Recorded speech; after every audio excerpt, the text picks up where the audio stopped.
Oi, agora estou te ouvindo. Agora sim, tudo bem, querida? Tudo bem? Tudo tranquilo. Então, eu quero que tu te apresente um pouquinho, né? Eu sou nutricionista da Nutrical, sou proprietária da empresa. Eu conhecia desde como cliente, nos tornamos amigas, né? E eu gostaria que tu te apresentasse para o pessoal que não te conhece. Então, boa noite, muito obrigada pela presença de todos. Eu sou fonoaudióloga, trabalho na neurologia e geriatria há mais de 18 anos. Não vou falar o tempo certo para não entregar a idade, né, Grazi? Então, assim, tenho uma paixão, né, pela geriatria e, e posso dizer que tenho já uma experiência, uma caminhada, né, em trabalho com o idoso. Sim. E hoje a gente vai conversar um pouquinho sobre disfagia, né? Sim. Ah, a gente tem um grande problema, né, que o familiar sai do hospital sem nenhuma não, mas com poucas orientações.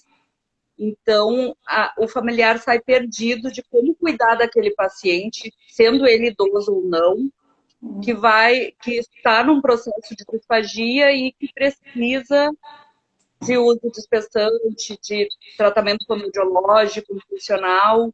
Então, é importante que a gente esclareça algumas dúvidas, né? Sim. Então, vamos começar na questão da disfagia, né? O que que é a disfagia? Então, a disfagia é qualquer alteração na dinâmica da deglutição, desde a entrada, né, do alimento na boca até o transporte deste alimento para o esôfago, né? Então, qualquer alteração que haja é, no momento da mastigação, no momento da força da língua, da propulsão desse bolo para a faringe e da faringe para o esôfago, nós caracterizamos como disfagia. Tá? Uma alteração de deglutição. Algumas pessoas dizem assim: ah, eu tenho um problema na minha deglutição, tenho problema no engolir. Tá? É, Uhum. nós temos a presbifagia. A presbifagia é um envelhecimento normal, como a gente diz, o envelhecimento fisiológico das nossas estruturas, né, como a força da língua, lábios, bochecha, musculatura da faringe, da laringe. Então, há com o tempo um envelhecimento fisiológico. E por isso, às vezes me incomoda um pouco ouvir assim: ah, idoso engasga mesmo. É normal idoso engasgar, isso não quer dizer nada. E não é bem assim. A gente tem realmente um processo de envelhecimento, nós sabemos disso, dessas estruturas, mas não é normal haver engasgos frequentes. Eu sempre digo, a diferença está aí na frequência. Uma coisa é a pessoa se distrair, ou o idoso ficar distraído, e acabar incoordenando, engasgando, tossindo, espirrando, né? Outra coisa é isso começar a se repetir, ser frequente, né? Vai lá tomar um café, engasga. Vai comer um alimento mais seco, engasga. Né? Então a gente já Uhum. começa a ver que isso está fazendo parte, né? Nas refeições desse idoso está fazendo parte essas ocorrências, né, de tosse, engasgo, espirros. Às vezes o idoso acaba não querendo comer determinados alimentos, ele até não sabe dizer o porquê que ele não quer, mas ele vai afastando. Às vezes a gente vê ali que ele afasta a carne, por quê? Porque a carne exige mais mastigação, exige mais força, e como eu disse, nós vamos perdendo força, né? A língua é um músculo, nós temos que pensar nisso, né? Então, assim, como a gente vai para a academia para manter o corpo, manter o músculo ativo, nós também vamos trabalhar essa musculatura com o passar do tempo, né? Para reparo dessas perdas fisiológicas. Então, é uma coisa que eu queria deixar bem claro, né? Não é normal, não, fazer parte de todas as refeições um ou outro episódio de engasgo, tá? É Uhum. por isso que a gente chama atenção que Às vezes o idoso até leva para o médico a queixa, né? Muitas vezes, mas dependendo se não é um geriatra, os geriatras estão mais acostumados, né? A ter esse manejo e estar mais atento a essa questão de presbifagia ou da disfagia mesmo, né? Então a disfagia ela vem como um sintoma, né, Grazi? Ela não é Uhum. uma doença, ela é um sintoma de uma doença. Ah. E aquela sensação, assim, quando a gente come e fica com um bolo na garganta, pode ser um sinal de que está iniciando um processo de disfagia. Pode ser um sinal, porque a disfagia, como eu falei, ela é um sintoma. E às vezes ela aparece antes que o próprio, por exemplo, o paciente com demência, né? Ou um paciente neurológico, tem um histórico neurológico, ou um paciente que tem algum problema, está começando com algum problema, a disfagia, a alteração na deglutição, às vezes é o primeiro sinal que alguma coisa está errada. Né? Então, aquela pessoa Uhum. começa a engasgar, e isso vem sendo frequente, frequente, frequente. E aí, assim, o que está acontecendo? Né? A gente vai investigar, vai fazer uma boa avaliação, e muitas vezes a gente acaba descobrindo que esse paciente está aí com o início de uma doença, e a gente faz o encaminhamento, então, para o profissional, né? Dar tratamento, no caso, um geriatra, neurologista, um cirurgião, enfim, né? Seja qual for a doença ou a causa que está causando, né, esse sintoma, que é a disfagia. Tá. Então, essa Uma sensação pergunta. de ter parado o alimento, de engolir e sentir que ainda tem alguma coisa que nós chamamos de globos, né? Ainda alguma Uhum. coisa trancado, sim, pode ser um sintoma já, tá? Um Tem sinal. uma perguntinha aqui. Tem uma perguntinha aqui, se esse envelhecimento é o que causa o ronco nas pessoas idosas. Não só nos idosos, né? Se o quê? Desculpa, não entendi. Se o envelhecer. Se esse envelhecimento é o que causa o ronco. Pode, assim, ó, na musculatura de faringe e laringe, às vezes é que tem que passar pelo fonoaudiólogo para ele avaliar as estruturas, né? Na avaliação da disfagia, ou quando nós recebemos um paciente com queixas de deglutição, nós vamos fazer toda essa avaliação estrutural, né? E ver. Pode, às vezes tem um paciente que tem uma língua grande ou mais larga. Então, no momento em que a gente dorme, entra num sono mais profundo, tem um relaxamento de toda essa estrutura, né? Então, pode ser o Uhum. motivo da musculatura faríngea, da musculatura laríngea, pode ser a própria língua, né? Então, assim, em alguns casos, sim, né? A disfagia vem aí acompanhando a questão do ronco, da apneia do sono, né? A apneia obstrutiva do sono. Uhum. E como é que é a avaliação do fonoaudiólogo para identificar aquele paciente que vai precisar fazer um tratamento para essa disfagia ou que não vai ser necessário, só Sim, uma mudança na alimentação é o bastante? certo. Então, assim, quando vem a queixa, a disfagia, ela pode ser causa de doenças metabólicas, né? Pode ser uma causa, ter como causa demência, é, alguma situação em pacientes de câncer de cabeça e pescoço. Então, assim, ela vem de várias causas, né? E aí o nosso gerenciamento e o nosso tratamento vai vir em cima da doença de base. Então, assim, quando nós avaliamos um paciente, esse paciente ele tem uma presbifagia, um envelhecimento dessas estruturas, aí nós vamos ver qual vai ser a conduta, tá? Se nós vamos mexer em alguma consistência, vamos tentar deixar esse alimento o momento que ele vai se alimentar mais, um alimento mais que favoreça mais a ele, né? Então, assim, ó, eu engasgo muito com grão. Ah, eu engasgo muito quando é muito seco o alimento. Então, assim, baseado nas queixas e na avaliação, vai estar o tratamento. Então, em alguns casos, nós vamos reabilitar o paciente, ele tem condições de ser reabilitado. O que é o reabilitar? Dar condições de ele voltar a comer normalmente, tá? Em alguns casos, nós vamos habilitar esse paciente a uma nova consistência, porque nós vamos ter que mexer nessas consistências e, em alguns casos mais graves, a gente acaba tendo que passar por um pastoso, né?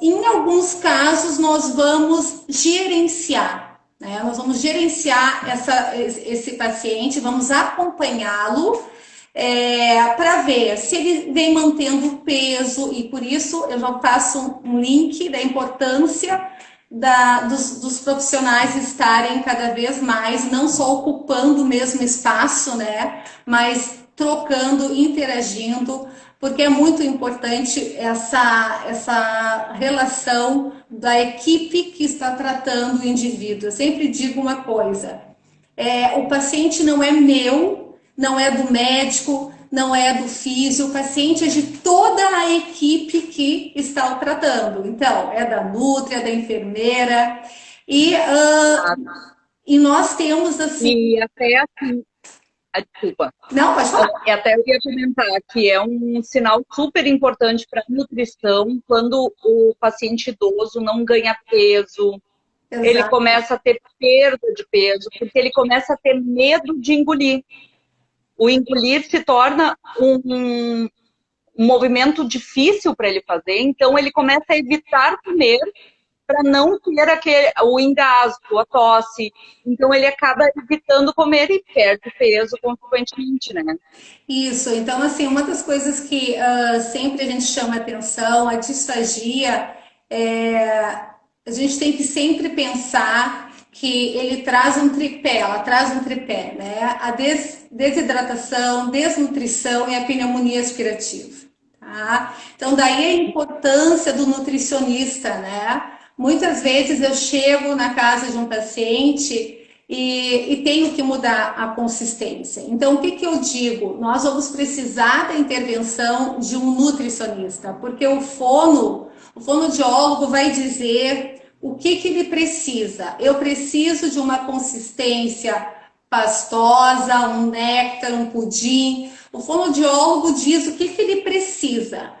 Mas quem vai gerenciar o quadro nutricional desse paciente é o nutricionista. Então, muitas vezes o familiar, dá uma ideia do que a gente tem que fazer para ele poder comer, para ser mais seguro para ele. Então, eu sempre digo assim, nós podemos até dar uma ideia, né? Mas nós vamos precisar de um profissional da área de nutrição para acompanhar, porque quando a gente muda a consistência, né, Grazi, a gente já tem perdas ali, calóricas. Sim, Né? Então a gente vai ainda triturar, colocar mais líquido, nós vamos perder. Então esse paciente, quando a gente deixa ele restrito a uma dieta pastosa, esse paciente ele vai ter que ser suplementado.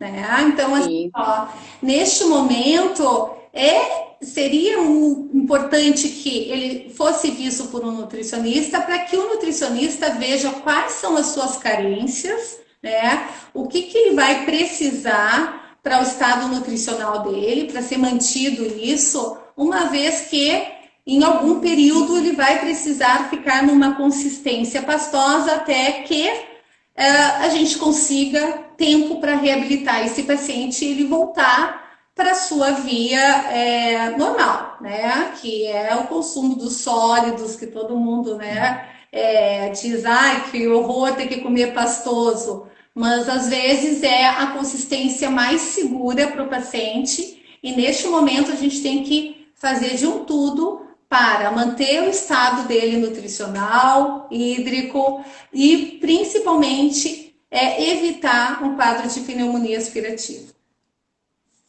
Então, enquanto tu estava falando, eu estava pensando numa coisa, assim, o comer é um ato social, né? A gente, para conhecer alguém, a gente geralmente convida, vamos tomar um cafezinho, Sim, vamos sair para jantar. Então, o exatamente. comer é muito social. E para o idoso é muito difícil ele não poder se alimentar, né? Porque a gente se acostuma a vida inteira a comida ser um momento social. Então, aí entra a importância da equipe multidisciplinar, né? Com certeza. Inclusive da terapeuta ocupacional, do físio, para os processos de aspiração. Sim. Então, toda a equipe é importante nesse momento, né? Sim, com certeza. Eu digo assim, ó, comer é um dos prazeres da vida. E o que que eu vejo? O idoso, muitas vezes, o que sobrou para ele foi ainda comer, né? Então, é uma situação muito complicada. Hoje eu entrei numa geriatria para atender um paciente, ele me disse assim, eu nunca esperei uma pessoa tanto na minha vida como eu estava te esperando. Aí eu disse, ah, é? Ele assim, sim, porque eu quero tomar um café com leite e comer um pão. Eu disse, nossa, mas é muita coisa, café com leite mais pão. Então parece tão bobo, né? Porque é uma coisa que a gente come já no automatismo. Comer é uma coisa social, sim. A gente, a primeira coisa que a gente pensa para comemorar, a gente quer comer alguma coisa, para estabelecer vínculo, a gente quer sair para ir num bar, enfim, faz parte, né? E é um dos prazeres da vida. E a gente não se dá por conta o que, que é ficar sem poder comer aquilo que quer comer, que gostaria de comer. Né? Então, assim, é muito importante a equipe multidisciplinar, e eu volto a dizer, não só multi, mas interdisciplinar, porque a importância dos profissionais sinalizarem, porque a disfagia ela pode ser detectada por qualquer profissional da área da saúde que tenha o conhecimento, né, no envelhecimento, porque é muito recorrente, a gente tem muitos casos, né, cada vez mais. Né? Então, o familiar em casa, por exemplo, está jantando, tá, começa a observar que o pai engasga mais seguidamente, engasga. Aí eu começa, mas tá engasgando, mas engasgou com água. Aí vem aquela sombra, ah, mas o idoso engasga, né? Por isso que é uma coisa que eu sempre falo quando eu vou dar alguma aula, uma palestra, prestem atenção na frequência desses engasgos. Então, o enfermeiro que está ali, o filho que está ali, muitas vezes em casa, eu atendo a domicílio, e eu chego e vou conversar com os familiares, o filho, o cuidador, enfim, e como é que era antes, né, desse processo avançar a deglutição? No início ele engasgava um pouco, depois foi aumentando e foi ficando cada vez mais difícil. Então, assim, quanto mais cedo a gente detectar algo melhor melhor para esse paciente, mais qualidade de vida esse paciente vai ter. A gente tem que pensar na qualidade de vida do paciente. Então, assim, é muito importante a questão da sonda, né? Muitas vezes a sonda é uma indicação da Nutri, quando não tem um fonoaudiólogo para fazer a avaliação, ou até mesmo do médico, que não tem no momento na equipe o fonoaudiólogo, né? Para fazer uma avaliação, para ver se realmente ele precisaria de uma sonda ou se mudar uma consistência já seria o suficiente para aquela pessoa. Né? Então, assim, vai, passa a sonda e aí vamos sacar a sonda. E como é que nós vamos fazer isso? Né? Esse paciente está reabilitado, esse paciente pode já sacar a sonda. E uma coisa que eu gosto também de salientar eu vejo, fonoaudiólogo vai decidir se vai tirar a sonda ou não. O fonoaudiólogo tem que decidir, ou volta a comer ou não volta a comer. Nós gostaríamos de ter todo esse poder, né? Mas infelizmente nós não temos, porque isso não o fonoaudiólogo sozinho que vai definir. Né? Nós precisamos da nutricionista, porque quem é que vai sinalizar para nós que esse paciente está ok, que ele está com seu estado nutricional garantido, né? Quem é que vai sinalizar para nós lá? O fisioterapeuta tem um papel importantíssimo na questão da disfagia, né? Então, assim, o paciente está com um problema respiratório, está incoordenado, ele vai sinalizar, olha, o pulmão está ok. Vamos conversar com o médico. Como é que está o estado geral do paciente, né? O estado clínico. Olha, está estável. Bom, então acho que neste momento nós podemos sacar a sonda e vamos introduzir uma via oral e vamos ver como é que esse paciente se comporta. Então, assim, não é uma decisão só de um profissional, é de uma equipe. Tu falou sobre o desmame da sonda e é uma coisa que eu ouço muito, porque o meu foco principal ainda é a dieta por sonda, né? E eu sei o quanto faz falta, né, o prazer de se alimentar. Então, a sonda, o paciente não tem prazer nenhum na alimentação, ele está só sendo nutrido para manter o aporte calórico que ele precisa, mas não tem o prazer da mastigação e até pode perder as funções orais, né? Então, o quanto é importante no momento do desmame que a nutricionista tenha o apoio de uma fono para fazer esse desmame de forma bem correta e ir passando para a via oral com calma, né? Para que ele volte ao seu prazer. Porque os familiares reclamam muito e eles me perguntam, né? O questionamento é sempre o mesmo. Será que ele vai ficar até o fim da vida com a sonda? Eu sempre digo que não, que nem tudo não existe uma regra, né? A gente tem pacientes que sim, mas a grande maioria a gente consegue reverter para via oral novamente, né? Então, como é que é o trabalho da fonoaudiologia nesse ponto, né? No desmame da sonda? Sim. O que acontece? O paciente, quando ele tem a indicação para sonda, tá? Porque ele tem um grau de disfagia importante, né? Nós temos, no momento que o fonoaudiólogo faz o diagnóstico de disfagia, ele vai dar disfagia, o grau de disfagia, tá? Se é um grau leve, se é um grau de leve a moderado, se é um moderado a severo, se está numa situação já bem importante que a gente não tem como não trazer uma via alternativa, né? Mas assim, ó, de modo geral, muitas vezes a gente precisa deixar o paciente com a sonda enquanto acontece o processo de reabilitação. Então, assim, eu não gosto da sonda, não sou a favor, a não ser que seja um período muito curto, tá? Mas nós também, enquanto fonoaudiólogos, nós sabemos o prognóstico deste paciente, né? Então, baseado no quadro clínico dele, qual é a patologia de base, nós temos um prognóstico e nós estabelecemos um período, né? Então, olha, com esse paciente eu vou levar um bom período no processo de reabilitação, um paciente grave, um paciente que teve uma lesão importante, neurológica, né? Então, assim, vamos levar mais tempo, né, para reabilitar. Muitas vezes eu peço para fazer a gastrostomia. Por quê? A gastrostomia, nenhuma via é 100%, né? Eu sempre digo isso, assim. O paciente pode aspirar e fazer pneumonia? É a pergunta número 1, né? Sendo que esse paciente faz uso de gastro ou esse paciente faz uso de sonda.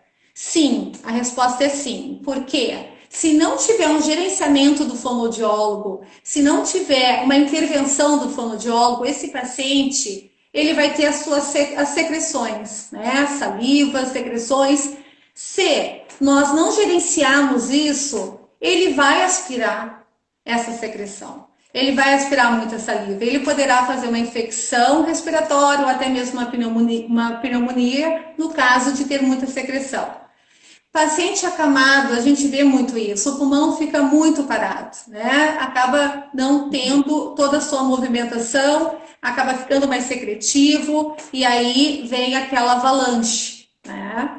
O paciente com a sonda naso, a sonda é um corpo estranho que fica lá tracionando a faringe. Esse paciente, cada vez que ele deglute, ele sente a pressão da sonda. Então, assim, ó, é um corpo estranho, o organismo começa a trabalhar para tentar eliminar um invasor, porque a sonda para o organismo Uhum. é algo que está ali. Então, nós temos esses pacientes muito mais, um aumento significativo de secreção.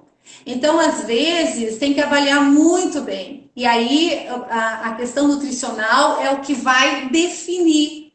Porque se ele estiver com seu estado nutricional ok, talvez, e a disfagia não for uma disfagia grave, talvez a gente consiga sacar essa sonda, introduzir uma alimentação mais facilitada para ele e segura, né? E deixar essa parte livre. É isso que eu digo. O fonoaudiólogo precisa trabalhar essas estruturas e para trabalhar língua, trabalhar movimentação, força de lábio, trabalhar musculatura faríngea, a gente precisa que esse paciente degluta essa saliva no momento que a gente está fazendo a estimulação. E com a sonda, eles começam a ficar desconfortáveis, reclamam de dor, de ardência, e aí eles começam a ficar com medo de engolir. Né? Então, assim, ó, são diversas situações que a gente vê e acompanha no dia a dia, né? E que a gente tem que estar discutindo muito com a equipe. O que é, Uhum. neste momento, para esse paciente melhor?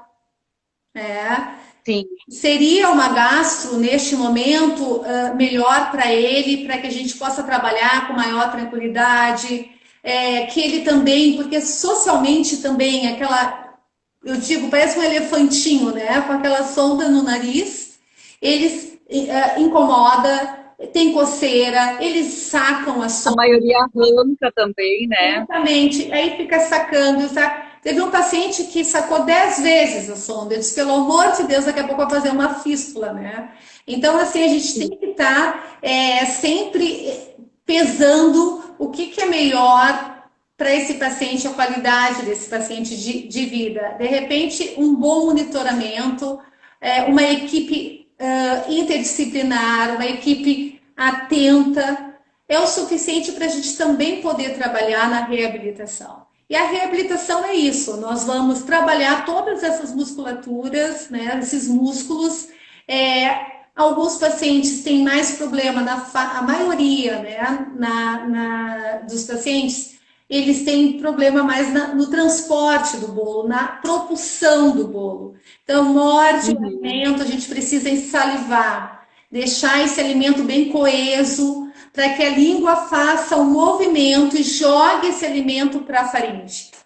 Então, muitas Sim. vezes, os pacientes neurológicos, eles acabam tendo mais, eles começam com um comprometimento oral, eles não têm força para manter o lábio. Então, tu vê aquele paciente, né?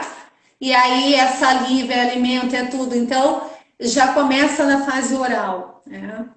Então, É assim, importante a gente até falar disso, Daisy, que não é só o paciente idoso, né? A gente está num momento de uma pandemia em sim. que a gente está descobrindo cada dia mais novidades da doença e agora a gente sabe que uma grande parcela dos contaminados evoluiu para um AVC. Então, esse paciente com AVC provavelmente, ou quase 100%, começa a apresentar uma disfagia bem pontual, né? Bem expressiva, na verdade. Sim. Então, a gente vai ter um aumento muito grande de paciente disfágico nos próximos meses, né? Então, é bom que tanto as pessoas leigas que têm um familiar em casa, quanto o profissional esteja preparado, porque não é só o idoso que apresenta disfagia, né? A gente tem as doenças neurológicas, hoje a gente tem um crescimento muito grande de Uhum. Parkinson, Alzheimer, no AVC que está comprometendo esses pacientes que acabaram se infectando com o coronavírus, né? É. E é bem complicado mesmo, né? O Covid, acho que eu penso que é ainda uma caixa preta, porque essas consequências, né? Nós vamos acabar descobrindo aí no andar, né? Mas realmente o paciente pós-Covid que necessitou de uma internação, foi entubado, estubado, alguns pacientes são entubados e até fazem tráqueo, né? Então, são pacientes que têm, vão ter problemas de disfagia, com certeza, né? Hoje, pós-Covid, eu atendo em isolamento, estou atendendo 4 pacientes que estão em isolamento, pós-Covid, todos eles usando sonda, todos eles com disfagia e grau diferente, né? Um grau mais leve, o outro já mais moderado, transitando para um severo. Por quê? Porque aí já tem uma doença de base e acaba deixando mais fragilizado ainda esse idoso. Eu acabo falando muito no idoso por atender exclusivamente o paciente idoso, né? Há mais de 18 anos, a minha dedicação é para o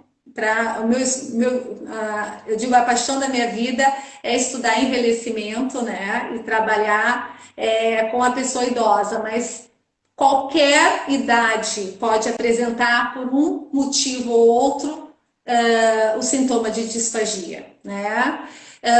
Então tem que estar atento, sim, né? Para quem teve disfagia e foi necessário uma intubação, que fique mais atento com a sua saúde, faça os exames mais periódicos, porque realmente nós, infelizmente, eu digo assim, mas nós estamos tendo mais pacientes com pós-Covid apresentando problema neurológico, né? AVC, ou AVC transitório, enfim.